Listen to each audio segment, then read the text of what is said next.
Assalamualaikum warahmatullahi wabarakatuh. Perkenalkan kita dari kelompok Project IoT yang berjudul Hero dengan saya Muhammad Rusdi Almati dengan NIM 2024 32087. Dengan saya Arif Rizky Kurniadi NIM 089.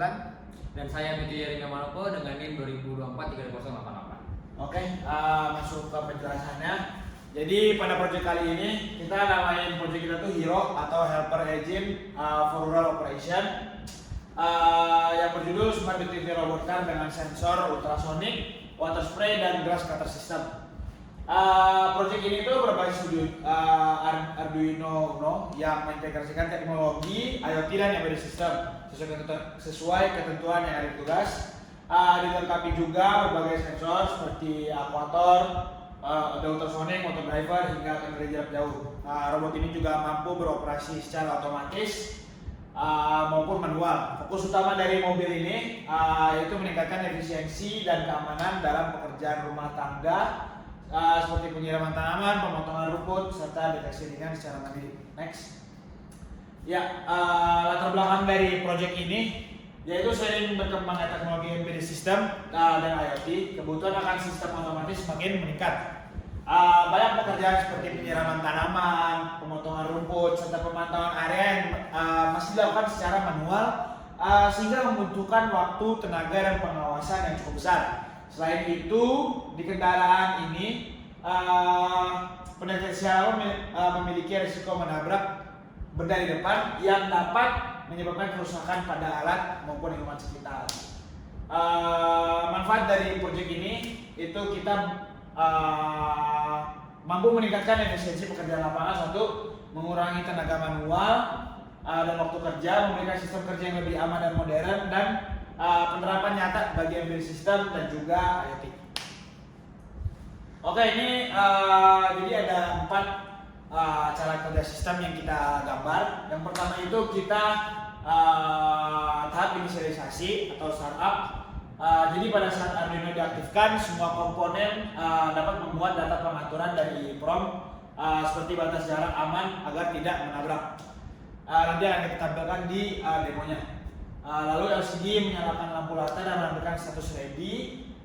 Semua relay pompa dan pemotong dipastikan dalam kondisi mati dan keamanan. Lalu yang kedua ada input dan proses. Jadi ada 2 input utama di mobil ini.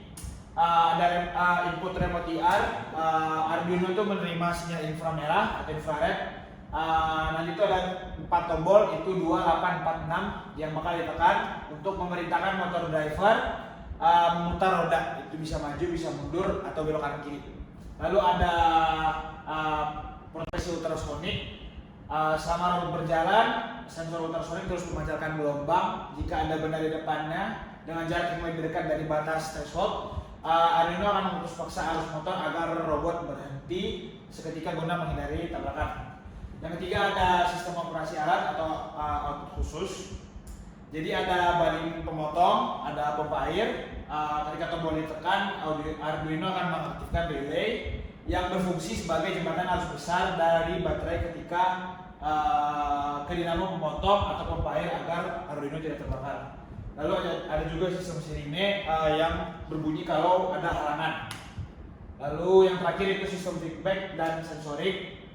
Robot ini berkomunikasi dengan user melalui layar LCD. Itu sudah menyediakan si input dan proses itu sudah ada nanti di display. Lalu juga ada lampu otomatis. Sensor LDR membaca intensitas cahaya. Next. Ya, kurang lebih ini flowchart-nya. Boleh next lagi. Nah, ya ini kurang lebih rangkaiannya, nanti kita boleh lanjutkan sama Matthew. Oke, saya akan lanjutkan untuk simulasi rangkaian ini. Kita akan mulai dari awal, itu dari menggerakkan robotnya dulu, yaitu untuk maju mundur dari remote. Seperti tadi yang sudah dibilang, ada 2, 4, 6, 8, tapi juga kita ada 5. Nah, saya simulasikan ketika dia 2, dia akan maju di 11.000 RPM. Ya, dia akan maju dua-duanya di kecepatan yang sama. Itu dia akan maju, dia berjalan maju. Kalau saya ke 4, dia akan berjalan ke kiri. Nah, ini dia akan menurun ke 4.000. Jadi dia akan belok ke kiri itu. Dan kalau ke 6 ini sama, kalau ini belok ke kanan. ke 8 itu yang menjadi minus itu untuk mundur, 5 itu untuk stop. Nah semuanya itu akan muncul di LCD-nya untuk aktivitas apa yang dilakukan, ada maju, kanan, belok kanan, mundur, kiri, dan stop. Nah selanjutnya ke sistem penyemprotan airnya. Kita dari pertama kita mulai dari semprot air di sini. Nah, sudah dilihat. Nah, di sini LCD ditulis aktif pompa airnya. Dia naik ini akan berputar di dinamonya. Nah, cara menggerakkannya kita menambahkan potentiometer itu untuk menggerakkan arah dari servo. Jadi kita bisa mengatur arah semprotan air nanti. Jadi kita bisa ke kiri atau ke kanan. Nah, dari sini ya bisa berubah arah nantinya. Oke. Ini untuk pompa air. Dia di 17.000 rpm. Karena lebih cepat untuk pakai. Yang selanjutnya ke baling-baling. Nah, kalau baling-baling dia di 17.000, dia di sebelah sini, dia akan terus berputar. Kalau untuk menghentikannya kita harus menghentikan secara manual juga dari tombol. Gitu. Selanjutnya kita ke sensor untuk mengetahui jarak ke depan. Nah, di sini coba langsung ini. Nah, kalau dia masih dari jarak masih jauh, dia masih jarak aman. Dia masih akan terus berjalan. Tapi jika dia mendekati suatu rintangan atau ada halangan benda, dia mendekat. Nah, dia akan berbunyi memberikan tanda kalau ada sesuatu di depan, ada halangan, dan akan ada lampu yang menyala. Menandakan bahwa di depan itu bahaya. Dan di LCD akan tertulis ada objek di depan. Tapi jika dia aman, dia akan terus berjalan. Oke. Nah selanjutnya kita ke bisa dimatiin saja. Kita ke untuk mengetahui lampu menyala atau tidak. Nah ini jika dia masih terang, lampunya akan mati. Tapi jika dia sensornya mengetahui kalau di ruangannya itu gelap, kita ke gelap. Nah, LED akan terus aktif dan lampu akan menyala di depan. Itu kalau di ruangan yang gelap. Seperti ini. Oke. Nah, selanjutnya kita akan masuk ke sini. Saya. Oh ya. Selanjutnya kita akan masuk ke codingan akan diajar oleh teman saya Arif. Untuk codingan itu kita mulai dari include library. Jadi di sini tuh library-nya itu ada 3, 2 dari alatnya dan 1 itu untuk sistemnya. Ada liquid crystal I2C yaitu untuk mengatur LCD, dan IR remote itu untuk ngambil function yang gunanya untuk membaca kode dari remote. Dan selanjutnya ada EEPROM. Ini digunakan untuk menyimpan data-data terpenting ketika kita mematikan si robotnya. Jadi ketika kita mematikan robotnya, data yang terakhir itu masih disimpan di EEPROM. Dan selanjutnya di sini ada define pin-pinnya. Dan selanjutnya liquid crystal I2C ini gunanya untuk mendefinisikan ukuran dari I2C-nya. Di sini ada 16 kolom dan 2 baris, dan OX27 merupakan jaringan komunikasi antara I2C LCD-nya.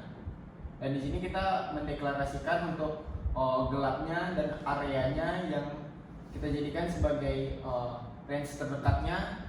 Terus untuk status motor itu kita false-kan semua, atau untuk button juga kita matikan semua. Dan selanjutnya di sini ini untuk mendeklarasikan kecepatannya. Jadi kalau kecepatannya penuh itu 200, kalau kecepatan belok cepat itu 200, tapi kalau kecepatan belok lambat itu kita define di 80. Dan selanjutnya di sini untuk simpan statusnya. Untuk simpan statusnya di sini menggunakan EEPROM itu di UREX itu kita memasukkan address dari motor 1 dan statusnya. Kalau statusnya masih menyala, dia bakal menyimpan menyala. Kalau statusnya mati, dia bakalan mati. Nah, di sini untuk memuat statusnya, untuk menampilkannya, untuk statusnya bakal ditampilkan di serial monitor. Nah, di sini data-datanya tuh telah tersimpan.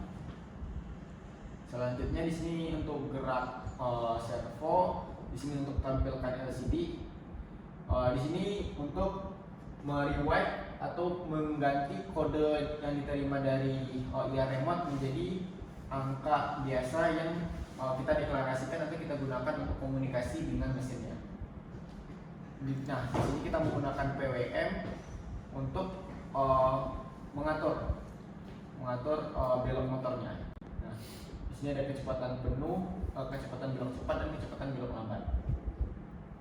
Di sini untuk membaca jarak, untuk cek ultrasonik, ini untuk cek button 1 itu sama dengan cek button 2.